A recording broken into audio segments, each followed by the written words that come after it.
Hi friends, welcome to gardendiary. இப்போல்லாம் காலையில் எந்திரிச்சாலே எங்கே பார்த்தாலும் பனி மூட்டமாகவே இருக்குது. அதுவும் ஒரு சில இடத்துல மழையுமே இருக்குது. கடலோர பகுதி எல்லாமே சில புயல் நிமித்தமாக ஒரு சில மாவட்டத்தில் மழை இருக்குது அப்படிங்கிறத நம்ம நியூஸில் பார்க்குறோம். ஸோ இந்த மாதிரி டைமில் நம்மளால் சன்லைட்டை பார்க்கவே முடியல. வெயில் வந்து ரொம்ப ரொம்ப ரொம்ப கம்மியாக இருக்குது. இந்த மாதிரி குளிரும் பனியுமா இருக்கிற மழையுமா இருக்கிற டைமிங்கில் எப்படி கேக்டஸ் அண்ட் சக்குலன்ஸை பார்க்குறது, கேர் எடுத்து பார்க்குறது, என்னென்ன டூஸ் அண்ட் டோன்ட்ஸ் இருக்குது அப்படிங்கிறத ஒன் பை ஒன்னாக டீட்டெயிலாக பார்க்கலாம். ஸோ வாங்க வீடியோக்குள்ளே போகலாம்.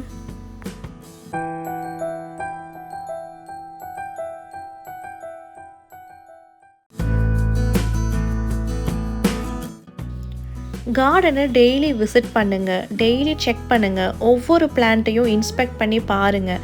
ஏன்னா இந்த மாதிரி கிளைமேட்டில் எப்போ வேணாலும் அப்நார்மல் ஆக்டிவிட்டி நடக்கலாம். ஸோ இந்த மாதிரி இன்ஸ்பெக்ட் பண்ணும்பொழுது நம்மளால் கண்டுபிடிக்க முடியும். ஏதாவது பிளான்ட் வந்து அழுகி போயிருக்கலாம், ஆர் ஏதாவது வந்து ஒரு பார்ட் ஆஃப் போர்ஷன் மட்டும் அழுகி இருக்கலாம். ஸோ இந்த மாதிரி அழுகி இருக்கும் பொழுது இந்த பிளான்ட் பார்த்திங்கன்னா கம்ப்ளீட்டாக அழுகி போயிடுச்சு. ஸோ இது டோட்டலி போயிடுச்சு. ஸோ இன்கேஸ் இது வந்து ஒரு பார்ட் ஆஃப் போர்ஷனில் தான் அழுகல் ஸ்டார்ட் ஆகிருக்கு அப்படின்னா அதை மட்டும் நம்ம ரிமூவ் பண்ணி அந்த பிளான்ட்டை நம்ம காப்பாற்றிருக்கலாம். ஸோ ஏர்லியாக நீங்கள் செக் பண்ணி ரிமூவ் பண்ணும் பொழுது உங்களால் அந்த பிளான்ட்டை காப்பாற்றிக்க முடியும். ஸோ இந்த மாதிரி அழுகி போய் முழுசாக இருந்தாலும் அதை நம்ம ரிமூவ் பண்ணி எடுத்தே ஆகணும். இல்லைனா இது வந்து அப்படியே ஸ்ப்ரெட் ஆகிறதுக்கும் வாய்ப்பு இருக்குது, மற்ற பிளான்ட்டுக்கு ஸ்ப்ரெட் ஆகவும் வாய்ப்பு இருக்குது. ஸோ இப்போ நீங்கள் பார்த்துட்ருக்கீங்க, இது வந்து ஒரு அசார்ட்டட் கேக்டஸ் பாட். இந்த பாட்டில் நிறைய கேக்டஸ், டிஃப்ரெண்ட் கேக்டஸ் வந்து ஒரே பாட்டில் வச்சுருக்கேன். பட் இந்த ஒரு கேக்டஸ் வந்து அழுகி போயிருக்கு.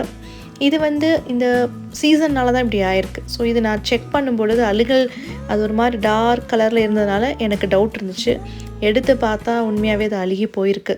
ஸோ இந்த மாதிரி ஏதாவது அழுகி போயிருந்த பிளான்ட் ஏதாவது இருந்துச்சுன்னா உடனே நம்ம ரிமூவ் பண்ணி எடுக்கணும்.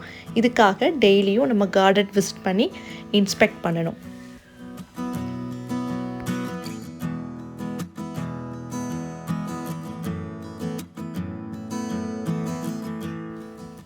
ஸோ நீங்கள் இன்ஸ்பெக்ட் பண்ணும் பொழுதே உங்களால் சில ஆக்டிவிட்டீஸ், அப்நார்மல் ஆக்டிவிட்டி நீங்கள் கவனிக்க முடியும். அதாவது ஒரு சில பிளான்ட்டில் அந்த பாட்டம் லீஃப் வந்து ட்ரையாக இருக்கும். அந்த மாதிரி லீவ்ஸ் ஏதாவது நீங்கள் பார்த்தீங்கன்னா அதை உடனே ரிமூவ் பண்ணணும். இங்கே பாருங்கள், இந்த ரெயின் ட்ராப்ஸ் பிளான்ட்டில் கீழே இருக்க லீஃப் வந்து ட்ரையாக இருக்குது. அது ட்ரையான லீஃப் தானே, அதனால என்ன ஆகும் அப்படின்னு சொல்லி நம்ம விடக்கூடாது. ஏன்னா இந்த டைமில் வந்து ரொம்ப சில்லுன்னு இருக்கும். ஸோ அந்த மாய்ஸ்சர் லெவல் தக்க வைக்கும். ஈவன் ஏர்லேயே அந்த ஈரப்பதம் வந்து இருக்கும். இந்த மாதிரி டைமில் அந்த ட்ரையான போர்ஷனில் வந்து ஏதாவது மாய்ஸ்சர் வந்து உற்பத்தி பண்ணுறதுக்கு வாய்ப்பு இருக்குது. அதோட டெவலப்னால் ராட் ஆகவும் சில பெஸ்ட் ஆர் இன்செக்ட்ஸ் வந்து அட்ராக்ட் பண்ணுறதுக்குமே அது ஒரு வழிவகுக்கும். ஸோ இந்த மாதிரி ஏதாவது ஒரு லீஃப், ட்ரையான லீஃப், ஈவன் நீங்கள் கொஞ்சம் ராட் ஆகிற மாதிரி, அதாவது ட்ரை ஆக போகிற கண்டிஷன்ஸ்க்கு முன்னாடி ஒரு சில லீஃப்லாம் வந்து பழுத்து போயிருக்கும். அதை கூட நம்ம ரிமூவ் பண்ணி எடுக்கணும். ஸோ டெய்லி இன்ஸ்பெக்ட் பண்ணுறதுனால இதையுமே நம்மளால் கேர் எடுத்து ரிமூவ் பண்ணி எடுக்க முடியும். இந்த மாதிரி பாட்டம் லீஃப் ட்ரை ஆகுறதுனால என்னோடய பிளான்ட்டுக்கு ஏதாவது பாதிப்பு இருக்கா அப்படின்னு ஒரு சிலருக்கு டவுட்ஸ் இருக்கும். இது வந்து ஒரு இயற்கையான விஷயம். அதாவது பாட்டம் லீஃப் தான் நமக்கு ட்ரை ஆகுதே தவிர அந்த ஹோல் பிளான்ட் இடையிலையோ இல்லை டாப் போர்ஷன்லையோ இருக்கிற லீஃப் வந்து ட்ரை ஆகுது இல்லை. ஸோ இது இயற்கையான ஒரு விஷயம். அதாவது அந்த லீஃபோட லைஃப் வந்து போகும் பொழுது, அதோட லைஃப் முடியும் பொழுது இந்த மாதிரி ட்ரை ஆகி போகிறதுக்கு நிறைய வாய்ப்பு இருக்குது. ஸோ இதனால நம்ம வந்து பயப்பட தேவையே இல்லை. இது பாட்டம் லீஃபில் தான் இந்த மாதிரி நடக்குது. ஒரு லைஃப் சைக்கிள் முடியும் பொழுது அது ஃபஸ்ட்டு ஃப்ரெஷ்ஷாக இருக்கும்ல லீஃபு, தென் கொஞ்ச நாள் கழித்து அதோட லைஃப் முடியும் பொழுது கொஞ்சம் பழுத்து தென் ட்ரை ஆகும். ஸோ இந்த பழுக்கிற ஸ்டேஜ்லேயும் ட்ரை ஆன ஸ்டேஜ்லேயும் நம்ம பார்த்து எடுக்கணும்.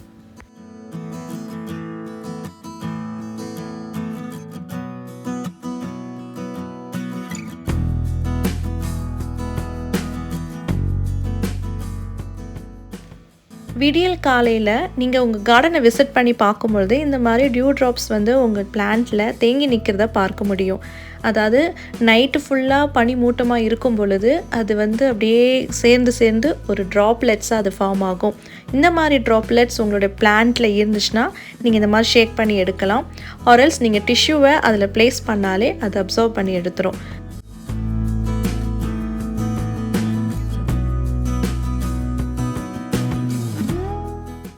நெக்ஸ்ட்டு வந்து டோன்ட்ஸ் பார்க்குறோம். இது வரைக்கும் நம்ம டூஸ் தான் பார்த்தோம். இப்போ டோன்ட்ஸ், அதாவது எதெல்லாம் செய்யக்கூடாது அப்படிங்கிறது. அதில் ஃபஸ்ட் பாயிண்ட் என்னென்னு கேட்டிங்கன்னா வாட்டரிங். இந்த டைமில் வாட்டர் வந்து ரொம்ப ரொம்ப ரொம்ப கம்மியாக கொடுக்கணும். ஃப்ரீக்வெண்ட் வாட்டரிங்கே ஆகவே ஆகாது. பட் ஸ்டில் உங்களோட பிளான்ட்டுக்கு வாட்டர் இல்லாமல் சாயில் மிக்ஸ் ரொம்ப ட்ரையாக இருக்குது அப்படிங்கிற பட்சத்தில் நம்ம வாட்டரிங் கொடுக்கலாம். ஸோ அந்த சாயிலை நல்லா உங்கள் கையால் டச் பண்ணி பாருங்கள். ஈவன் ஸ்டிக்கு கூட வேண்டாம், உங்களோட கையில் நல்லா டச் பண்ணி பார்த்தீங்கன்னா கம்ப்ளீட்டாக ட்ரை ஆகிருக்கணும். இப்போ இங்கே பார்க்குறீங்க, எனக்கு ஃபுல்லாக கம்ப்ளீட்டாக ட்ரை ஆகிருக்கு. பிகாஸ் இதுக்கு வாட்டர் கொடுத்தது வந்து 1 மந்த்துக்கு முன்னாடி நான் கொடுத்தேன், அதுக்கப்புறம் நான் கொடுக்கவே இல்லை. ஸோ நல்லா கம்ப்ளீட்டாக ட்ரை ஆனதுனால தான் இப்போ நான் வாட்டரிங் கொடுக்குறேன்.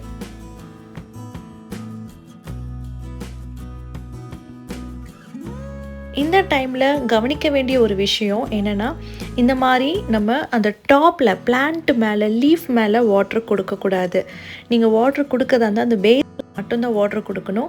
இந்த மாதிரி டாப்பில் நீங்கள் வாட்டரிங் கொடுத்தீங்கன்னா இது வந்து ராட் ஆக்குறதுக்கு ரொம்பவே வழிவகுக்கும். ஏன்னா ஆல்ரெடி ஏர்லேயே நமக்கு ஈரப்பதம் அதிகமாக இருக்கும் இந்த காலகட்டத்தில். ஸோ இந்த மாதிரி டைமில் நீங்கள் வாட்டரிங் கொடுக்கும்போது டாப் மோஸ்ட் ஏரியாவிலேருந்து நீங்கள் வாட்டரிங் கொடுக்கும் பொழுது இது வந்து நமக்கு ராட்டிங்கை டெவலப் பண்ணி விட்டுரும். ஒருவேளை தெரியாமல் நம்ம வாட்டர் லீஃப் மேலே மிஸ்டேக்கனாக கொடுத்துட்டோம் அப்படின்னா அதை முடிஞ்ச அளவுக்கு எடுக்க ட்ரை பண்ணுங்கள், ஆர்எல்ஸ் விட்டுருங்க. இதுக்காக தான் பெஸ்ட்டு டைம் வாட்டரிங்க்கு வந்து மார்னிங் டைம். ஸோ வின்டர் சீசன்லேயோ இல்லை ரெய்னி டைம்லேயோ வாட்டர் அதிகமாக கொடுக்கக்கூடாது. இன்கேஸ் சாயில் ரொம்ப ட்ரையாக இருக்குது, இந்த டைமில் கொஞ்சம் லீஃபெல்லாம் விதரிங்காக இருக்குது அப்படின்னா, அதாவது கொஞ்சம் துவண்டு போய் இருக்குது அப்படிங்கும் பொழுது வாட்டர் கொடுக்கலாம். பட் அதுவுமே மார்னிங் டைமை சஜஸ்ட் பண்ணுறேன்.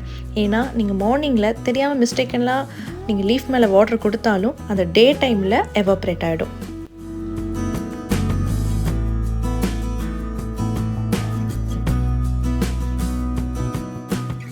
எப்போவுமே லீஃபை டச் பண்ணுறதை அவாய்ட் பண்ணிக்கணும். ஏன்னா இந்த மாதிரி டைமில் எப்போவுமே பொதுவாக சக்குலன்ஸ் லீஃபை டச் பண்ண வேண்டாம். ஏன்னா ஒரு சில சக்குலன்ஸ்க்கு ஒயிட் லேயர் வந்து இயற்கையாகவே கொடுக்கப்பட்டிருக்கு. அதுக்கு பேர் ஃபரீனா. இந்த ஃபரீனா வந்து சன்னி டைமில் பேர்ன் ஆகாமல் இருக்கிறதுக்காகவும் அண்ட் ரெய்னி டைம்லேயோ இல்லை வின்டர் டைம்லேயோ ராட்டிங் இஷ்யூலேருந்து தன்னை காத்துக்கிறதுக்காகவும் இந்த ஒயிட் லேயர் வந்து பிளான்ட்டை ப்ரொடெக்டடாக வச்சுக்கும். ஸோ இந்த மாதிரி டைமில் நீங்கள் டச் பண்ணிங்கன்னா அது ஒயிட் லேயர் போயிடும். தென் ஃபர்தர்லி அந்த பிளான்ட் வந்து கொஞ்சம் சஃபர் ஆகிறதுக்கு வாய்ப்பு இருக்குது. இந்த டைமில் ஃபர்டிலைசரும் வேண்டாம். ஏன்னா இந்த வின்டர் டைம்லேயோ இல்லை ரெய்னி டைம்லேயோ மோஸ்ட் ஆஃப் தி சக்குலன்ஸ் வந்து டார்மெண்ட் பீரியடில் இருக்கும். டார்மெண்ட் மீன்ஸ் லைக் அதுக்கு எந்த வித க்ரோத் இல்லாமல் ஒரு அப்படியே அமைதியாக ஸ்டேபிளாக ஐடலாக இருக்கக்கூடிய ஒரு மோடில் தான் அந்த பிளான்ஸ் எல்லாமே இருக்கும். ஸோ இது க்ரோத் இல்லாத டைமிங்கில் நம்ம ஃபர்டிலைசர் கொடுக்கக்கூடாது. அப்படி நீங்கள் தெரியாமல் ஃபர்டிலைசர் இந்த டைமில் நீங்கள் கொடுத்தீங்கன்னா அதுவே பிளான்ஸ்க்கு ஹார்ம்ஃபுல்லாக இருக்கும். ஸோ இந்த மாதிரி ரெய்னி டைம்லேயோ இல்லை வின்டர் சீசன்லேயோ ஆர் டார்மெண்ட் பீரியடில் நம்ம ஃபர்டிலைசர் கொடுக்கக்கூடாது.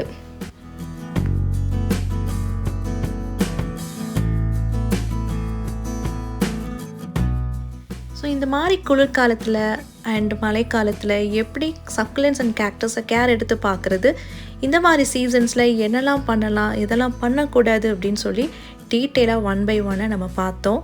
இதெல்லாமே உங்களுக்கு ஹெல்ப்ஃபுல்லாகவும் யூஸ்ஃபுல்லாகவும் இருந்திருக்குன்னு நான் நம்புகிறேன். ஸோ அப்படி இருந்துச்சுன்னா கண்டிப்பாக உங்களோட லைக்கை எனக்கு கொடுத்து தெரிவிங்க.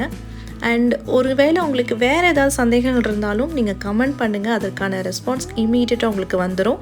அண்ட் நம்ம சேனல் பிடிச்சு போய் ரெகுலராக ஃபாலோ பண்ணிகிட்ருக்கீங்க, பட் ஸ்டில் நான் சப்ஸ்கிரைப் பண்ணலை அப்படின்னா ப்ளீஸ் சப்ஸ்கிரைப் பண்ணுங்கள், அது எனக்கு மோட்டிவேஷனாக இருக்கும்.